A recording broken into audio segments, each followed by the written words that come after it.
हेजून tissue और उसके लोगों को हाजून और सोचियल को बेहोश करके एक और ले जाते हुए देख लेती है। हेजून बहुत ज्यादा घबरा जाती है और वो जीहुई से कांटेक्ट करके उन लोगों को इस बारे में इन्फॉर्म कर देती है। हेजून लगातार टीसू और उसके लोगों के ऊपर नजर रखे हुए थी। हेजून जीहुई को बता देती है कि टीसू और उसके आदमी हाजून और सोचियल को लेकर कार पार्किंग के अंदर चले गए हैं। जीहुई तुरंत ही डोवॉन के साथ कार पार्किंग में पहुंच जाती है। जीहुई डिटेक्टिव जैंग को भी इस बारे में इन्फॉर्म कर देती है। टीसू अपने सभी आदमियों के साथ हाजून और सोचियोल को लेकर कार पार्किंग में पहुंच जाता है और वो उन दोनों को एक गाड़ी के अंदर बिठा देता है। जिनसेंग उस वक्त मिंग ग्योंग के साथ पार्किंग में ही मौजूद था। वो दोनों टीसू को हाजून और सोचियोल को गाड़ी में बिठाते हुए देख लेते हैं और वो दोनों उनकी वीडियो बना लेते हैं। टीसू अपने आदमियों के साथ गाड़ी लेकर कार पार्किंग से निकल जाता है। तभी जीहुई डोवॉन के साथ वहाँ पर पहुँच जाती है। जीहुई को वहाँ पर जिनसेंग और मिनग्योंग मिलते हैं और वो लोग उसे हाजून के किडनैपिंग के बारे में बता देते हैं। जीहुई के उस गाड़ी के बारे में पूछने पर जिनसेंग उसे अपनी वीडियो फिल्म दिखा देता है, जिसके अंदर से जीहुई को टीसू की गाड़ी का नंबर मिल जाता है। जीहुई अपनी गाड़ी में बैठकर उन लोगों का पीछा करने लग जाती है। जीहुई वहाँ से निकलते वक्त पुलिस स्टेशन में फोन करके टीसू की गाड़ी का नंबर देकर उसे चेक करवाने की इंस्ट्रक्शन देती है। हेजून लगातार टीसू की गाड़ी के ऊपर नजर रखे हुए थी। हेजून को अचानक ही वो गाड़ी नॉन सीसीटीवी कैमरा के एरिया के अंदर घुसती हुई दिखाई देती है। हेजून ये देखकर बहुत ज्यादा घबरा जाती है। तभी उसे हाजून के चश्मे में लगे हुए कैमरे का ध्यान आ जाता है और वो उस कैमरे को ओपन करके उससे बाहर का व्यू देखने लग जाती है। हेजून जीहुई के साथ लगातार कांटेक्ट में बनी हुई थी और वो उसे हाजून के चश्मे में फिट कैमरे से बाहर की लोकेशन भी बता रही थी। जीहुई को तभी एक कॉल आता है और उसे पता चलता है कि जियोपोंग इंडस्ट्रियल कॉम्प्लेक्स के अंदर एक अनजानी गाड़ी देखी गई थी। टीसू हाजून और सोचियोल के साथ उसे लेकर एक कॉम्प्लेक्स में पहुंच जाता है। टीसू हाजून के ग्लासेस को देखता है और वो उसे उतार कर उसे अपने पैरों से क्रश कर देता है। हेजून का हाजून से कांटेक्ट टूट जाता है और वो बहुत ज्यादा घबरा जाती है। हेजून इसके बाद ग्लासेस से मिली हुई फुटेज को एक बार फिर से गौर से देखने लग जाती है। उसे उसमें एक वर्ड दिखाई देता है जिसके एंड में लिखा हुआ END उसे दिखाई दे जाता है। हेजून इस बारे में जीहुई को इन्फॉर्म कर देती है और जीहुई अपनी टीम को उन लेटर्स वाले कॉम्प्लेक्सेस को चेक करने के ऑर्डर्स देती है। इधर हाजून सोचियोल से पहले होश में आ जाता है। टीसू हाजून से पूछने लग जाता है कि वो उन लोगों के बारे में कितना जानता है। हाजून अपने आसपास मौजूद सिचुएशन को परखता है और वो सोचियोल को जगाने लग जाता है। इस बीच हाजून लगातार टीसू से बात करके उसका टाइम पास करने की कोशिश करता है। टीसू के बहुत ज्यादा फोर्स करने पर हाजून उसे बता देता है कि वो उनके लोगों के बारे में सभी कुछ जान चुका है। हाजून टीसू को ये भी बता देता है कि प्रोजेक्ट के खत्म होने के बाद आंटी लैन उसको भी खत्म करने की प्लानिंग बना चुकी थी। टीसू हाजून की इस बात पर यकीन नहीं करता और वो अपने आदमियों को सोचियोल और हाजून को खत्म करने का ऑर्डर देकर वहाँ से बाहर निकल जाता है। जीहुई अपनी डिटेक्टिव टीम के साथ उस कॉम्प्लेक्स में पहुँच जाती है। उसे हेजून की दी हुई टिप के अनुसार वहाँ पर रखा हुआ बोर्ड भी दिखाई दे जाता है। जीहुई को वहीं पर पड़े हुए हाजून के ग्लासेस भी दिखाई दे जाते हैं। डिटेक्टिव जैंग को तभी टीसू एक और जाता हुआ दिखाई देता है और वो तुरंत ही उसका पीछा करने लग जाता है। हाजून अंदर टीसू के सभी आदमियों से लड़ाई करने की कोशिश कर रहा था। हाजून को वहीं पड़ी हुई एक स्टिक दिखाई दे जाती है। वो उस स्टिक को उठा लेता है और फ्रस्ट्रेट होकर उस स्टिक से सोचियोल के सिर के ऊपर बहुत जोर से वार करता है। सोचियोल हाजून के इस वार से होश में आ जाता है। सोचियोल अपने ऊपर हुए हमले से बहुत ज्यादा गुस्से में आ जाता है और वो वहाँ मौजूद सभी आदमियों के ऊपर हमला कर देता है। सोचियोल टीसू के सभी आदमियों को वहीं पर गिरा देता है। जीहुई जो कि बाहर पहुँच चुकी थी, उसे हाजून और सोचियोल की आवाजें सुनाई देती है। वो तुरंत ही उस डायरेक्शन की ओर दौड़ जाती है। जीहुई हाजून और सोचियोल के पास पहुँच जाती है। उसे एक आदमी हाजून की तरफ बढ़ता हुआ दिखाई देता है। वो बहुत ज्यादा गुस्से में आ जाती है और तुरंत ही उस आदमी के ऊपर अटैक करके उसे नीचे गिरा देती है। जीहुई वहाँ मौजूद सभी आदमियों की एक बार फिर से पिटाई करती है। हाजून जीहुई को इस तरह से लड़ते हुए देखकर हैरान रह जाता है। जीहुई डिटेक्टिव टीम के साथ पुलिस स्टेशन पहुँच जाती है और वो हाजून की रिकॉर्ड की गई म्योंगजोन की ऑडियो को एक बार फिर से सुनने लग जाती है। उस ऑडियो में म्योंगजोन ने यूनहे के मर्डर को बहुत अच्छे से डिस्क्राइब किया था। हाजून जीहुई को सजेस्ट करता है कि उन लोगों को टीसू को अरेस्ट अरेस्ट करने से पहले उसके बॉसेस के खिलाफ एविडेंस कलेक्ट कर लेने चाहिए। हाजून जी हुई को आंटी लैन की नजरों से बचने का भी सजेशन देता है। जी हुई हाजून और सूचियोल को कैफे मेनामडैंग में ड्रॉप करने के लिए आ जाती है। हेजून हाजून और सूचियोल को लेकर बहुत ज्यादा चिंता कर रही थी।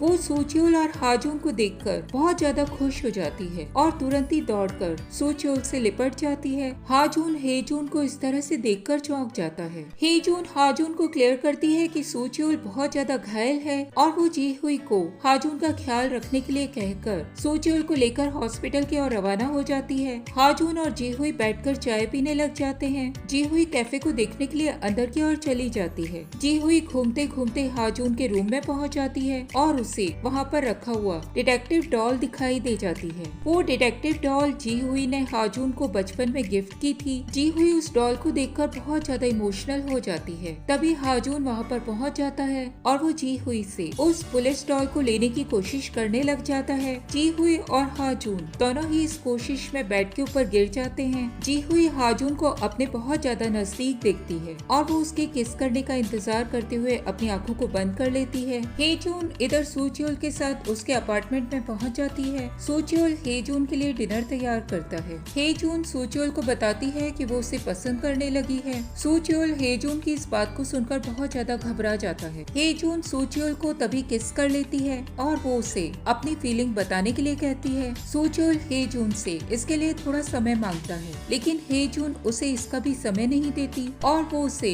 लगातार किस करती चली जाती है। इधर हाजून और जी हुई दोनों ही हेजून का वेट करते करते काउच के ऊपर ही सो जाते हैं। हाजून जी हुई को अपने शोल्डर पे सोते हुए देखता है और वो धीरे से उसे अपनी गोदी में सुला लेता है। अगले दिन सुबह हेजून सूचियोल के साथ कैफे में लौट कर आती है। वो दोनों हाजून और जी हुई को काउच पर एक साथ सोते हुए देख लेते हैं। हेजून उन दोनों की वीडियो रिकॉर्डिंग बना लेती है। उन दोनों की आवाज सुनकर हाजून और जी हुई दोनों ही उठ जाते हैं। जी हुई बहुत ज्यादा घबरा जाती है और वो तुरंत ही वहाँ से अपने घर चली जाती है। हाजून तभी रियलाइज करता है कि हेजून पूरे रात सूचियोल के साथ बाहर थी। वो इस बारे में सूचियोल से बात करता है, लेकिन सूचियोल और हेजून दोनों ही हाजून से अपनी सीक्रेट को शेयर नहीं करते। डिटेक्टिव नाव को टीसू की एडॉप्टिव फैमिली की डिटेल्स मिल जाती है। वो पता लगा लेता है कि टीसू को बाहर की किसी कंट्री में अडॉप्ट कर लिया गया था और उसकी फैमिली ने उसके कोरिया वापस आने के बाद से उससे कांटेक्ट नहीं किया था। डिटेक्टिव ना ये भी देखता है कि टीसू का अपनी फैमिली से पूरी तरह से रिलेशनशिप टूट चुका था। टीसू के बारे में उन लोगों को इससे ज्यादा कोई भी जानकारी नहीं मिल पाती। डिटेक्टिव चैंग कंट्री साइड में पहुंच जाता है। वो वहाँ पर एक पुराने घर के अंदर चला जाता है। उसे वहाँ पर एक पूरी तरह से जला हुआ फोटो एल्बम दिखाई देता है। डिटेक्टिव चैंग को उसके अंदर एक औरत और एक बच्चे की फोटो मिलती है। हेजून भी टीसू के बारे में पता लगाने की कोशिश कर रही थी। हेजून को तभी एक रेस्टोरेंट का बिल मिलता है जिससे कि टीसू ने अपनी कंपनी के कार्ड से पे किया था। हेजून इस बारे में हाजून को इन्फॉर्म कर देती है। हाजून हेजून के बताए हुए रेस्टोरेंट को चेक करना चाहता था। वो जी हुई को कॉल करके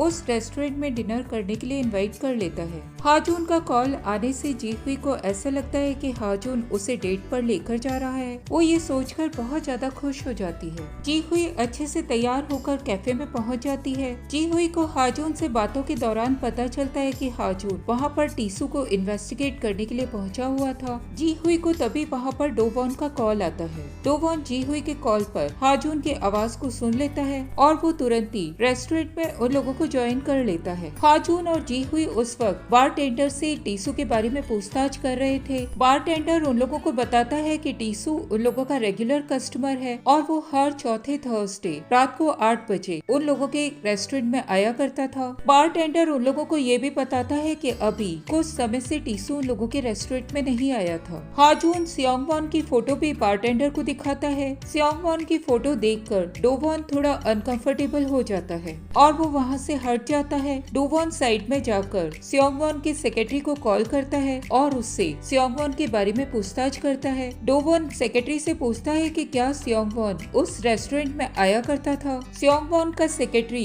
डोवॉन की बातों को जवाब देने से मना कर देता है। तब डोवॉन सियोंगवॉन के पास खुद ही जाने का मूड बना लेता है। हाजून और जी हुई को बारटेंडर से पता चलता है कि टीसू हंटिंग पे जाया करता था और उसके पास अपना खुद का कैंपिंग ग्राउंड भी था। हेजून ने हाजून की बॉडी में एक बग और एक जीपीएस को प्लांट कर दिया था। हेजून भी बारटेंडर की बातों को सुनती है और वो तुरंत ही टीसू से जुड़ी हुई कैंपिंग साइट्स को नेट पर खोजने लग जाती है। इधर डोवॉन सियोंगवॉन के ऑफिस में पहुंचकर उससे मुलाकात करता है। डोवॉन सियोंगवॉन से पूछता है कि क्या उसने टीसू को ग्योंगचोल का मर्डर करने के ऑर्डर दिए थे। डोवॉन को ये भी लगता था कि आंटी लैम ने उन लोगों के फादर के ऑर्डर्स को मानते हुए सियोंगवॉन के सभी गंदे कामों को भी कवर अप कर दिया था। डोवॉन सियोंगवॉन से कहता है कि उसके फादर ने उसे बिगाड़ रखा था और वो सियोंगवॉन को वार्निंग देकर वहाँ से निकल जाता है। सियोंगवॉन बहुत बुरी तरह से फ्रस्ट्रेट हो जाता है और वो अपने आप को काम करने के लिए आंटी लैम के दिए हुए पाउडर को यूज कर लेता है। इधर हेजून को 3 कैंपिंग साइट के बारे में पता चलता है और वो इस बारे में हाजून को बता देती है। हाजून डिटेक्टिव्स को हेजून की दी हुई जानकारी दे देता है और उन्हें उन कैंपिंग ग्राउंड्स को सर्च करने के लिए कहता है। जी हुई इन्वेस्टिगेशन करते हुए टीसू के आरवी तक पहुंच जाती है और वो टीसू के आरवी के लॉक को खोलने की कोशिश करने लग जाती है। टीसू एक फ्यूल पंप से फ्यूल ले रहा था। वो अपने फोन में जी हुई को अपनी आरवी को खोलते हुए देख लेता है। टीसू फ्यूल खरीदने के बाद उसका पेमेंट अपने कार्ड से करता है। टीसू के कार्ड से पेमेंट करने के कारण डिटेक्टिव्स को उसकी लोकेशन का पता चल जाता है और वो सभी लोग गैस स्टेशन की ओर मूव कर जाते हैं। जी हुई टीसू की आरवी के अंदर पहुंच जाती है। उसे वहाँ पर बहुत सारे बेंजीन बॉटल्स दिखाई देती है। उसे वहाँ पर गोपुरी नॉट और यूनहे के व्हाइट हिल्स भी मिल जाते हैं। जी हुई हाजून को कॉल करती है और उसे इस बारे में इन्फॉर्म कर देती है। जी हुई को वहीं पर लगी हुई एक फोटो भी दिखाई देती है। ये फोटो उसी फोटो के समान थी जो कि डिटेक्टिव जैंग को एक पुराने घर में से मिली थी।